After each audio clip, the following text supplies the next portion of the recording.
At the outset, I would like to thank Somshila ma'am, Team AIOC, and all the chairperson, moderators, and fellow speakers. So without much delay, I'll be speaking about PK in complex situations. Are my slides visible? Yeah, you Yes, can doctor, go. they are visible. So, corneal transplant an ever-evolving art with increase in visual demands and demanding patients. How do we give them the optimum results? Are we aiming for 20 happy versus 2020? So, but we are not always get out of the textbook clear-cut cases. There are multiple times when we open the Pandora box and we find a lot of surprises. What about these cases? If not 2020, then why not 20 happy? So I'll be speaking about few of the cases and personal experience. I'm so thankful to the previous speakers who have already covered everything so wonderfully. So PK in keratoconus, yes, not DALK, but PK. So in advanced keratoconus or status post-resolved hydrops cases, we do end up doing PK, especially new surgeons like me. So challenges faced are the optical decentration of the host, horizontal torsion. So the cardinal suture, the second one is very important. It has to be placed exactly 180-degree opposite to the first one. Vertical tilt of the host and donor cornea and rim to avoid any anterior or posterior decentration and have a watertight juncture. So for this, I'll be just sharing a case of PK done in post-hydrop patient after it resolved post 6 months. So the intraoperative, the points that were more important were optical graft size. It shouldn't have to be very large and not too tight to avoid any tension in the sutures. The definition should be accurate. Cardinal sutures, ma'am has already explained wonderfully. The second suture to avoid horizontal decentration. Tension-free suturing, whether interrupted or continuous, depends what works best in your hand. And do not forget the peripheral iridotomy in such cases. Medical management and post-op imaging shown by Sharon, Dr. Sharon very wonderfully, which shows us how is the position of the graft-host junction. So this is that case where not Vidal, but I went ahead for PK because it was a post-hydrops patient. He was a 24-year-old IT person. And this is a post 6 week result, the ASOCT showing the junction without any steps and a 1 year follow-up of 6-9 vision. So happy patient, happy surgeon. Moving on to the next scenario, PK in chronic chemical injury, where we have to balance visual rehabilitation and ocular surface. Prerequisites are quite an epithelialized eye surface reconstruction, addressing the limbal stem cell deficiency, exposure. There are many challenges, the constant debate between a simultaneous LSCT and PK or a sequential post 3 months of surface stabilization. So here are a few pearls. So imaging preoperative is very much important. We should know the underlying corneal status under the panels and the scarring, the IOP, posterior segment status, optic nerve head, biometry, because sometimes we do have, like in this case, we saw it was a chalky total cataract. So we should know, we should have backup tissue and IOL as well in such cases. We can calculate from the other eye. Intraoperative, be ready for surprises and modifying the surgical plan on table.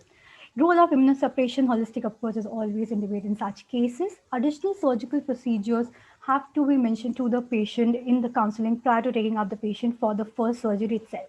Here are a few of my experience. So now this was a PL positive, PR accurate patient, 30-year-old post-chemical injury after 1 year, treated elsewhere. Another eye was not involved. So we went ahead with a pre-op ASOCT, ultrasound B scan, biometry of the other eye. Thankfully, because on table we found the patient had a total cataract. And we went for a triple procedure, AMT slit and BCL. Here are the 2-month follow-up result. You can see the patient is 6-10. Remnant amniotic membrane is still there, waiting for next follow-up. Here's a second case where there was simplification. So we had to do a surface reconstruction in this patient as well. There was a dense scar and adherent leukoma, total cataract. So in this patient, again, preoperative, we had done everything. Surface reconstruction, triple procedure with amniotic membrane was done. This is the post-op follow-up picture of the patient with 6/18 vision. So again, happy patient, not 6/6. Third scenario is large diameter PK. So it is done in peripheral corneal pathologies where we have a post-radial keratomy or a lot of irregular astigmatism, post-trauma repair. Secondly, PK surgeries, post-infection, perforation, chemical burns. So yes, the advantages are that we can remove the inciting pathology, we can reduce the stigmatism because of the large diameter of the graft, tectonic stability, and obviously limbal transplant, simultaneous single-stage procedure limbal transplant as well. But the challenges are highest risk factor for graft failure because of the proximity to the limbus and glaucoma development. Because the periphery, we are taking up bites through the trabecular meshes. The patient should be, aware that in the future he might need surgery. So now a few different scenarios where the aim was not visual rehabilitation, but we tried to take our chance with it. So visual outcome with tectonic PK in acute chemical injury. So it is very difficult to balance the PK in an angry surface. So we need anatomic integrity. The challenges are hostile microenvironment and there is no vascular pedicle, adjacent scleral involvement in enamel. So some faults are that we have to take care of the vascular supply. So tenotomy and additional scleral ischemia dealing, we have to deal with it during the surgery or prior to the surgery. Sometimes, and we do have to do a tectonic patch, but here's a case where we use the site of the tectonic to our benefit. So in this patient, 30-year-old history of chemical injury 3 days back, presented with iris prolapse and scleral ischemia. So we went ahead with a tectonic patch penetrating patch graft, corneal and covering the scleral ischemia site. And here are the post of 1 month picture of the patient. You can see the AMT integrating. This is after 1 year. The patient is happy with 6-9. He's aware regarding secondary procedures, but as of now, he's happy with his BCPA. Last but not the least, therapeutic cases. Yes, infection control is the aim, not visual rehabilitation. And there are other challenges at the end of involvement, location, adjacent scleral involvement. We are involvement with Landau's and keratoprosthesis. We are very lucky that it does help us for the primary graft survival. So here is another case, the last case, where we used again the site of the involvement to our benefit. So here again we planned a graft which would take care of the corneal involvement site and the scleral involvement site before our VR surgeon did the surgery. So he went ahead with lensectomy, vitrectomy, and we did the patch graft. This is a follow-up 1 year photograph of the patient. He's a 12-year-old kid, and this is a 2-year-old follow-up with a BCVA of 6.9. So again, happy patient, not 2020, but still happy.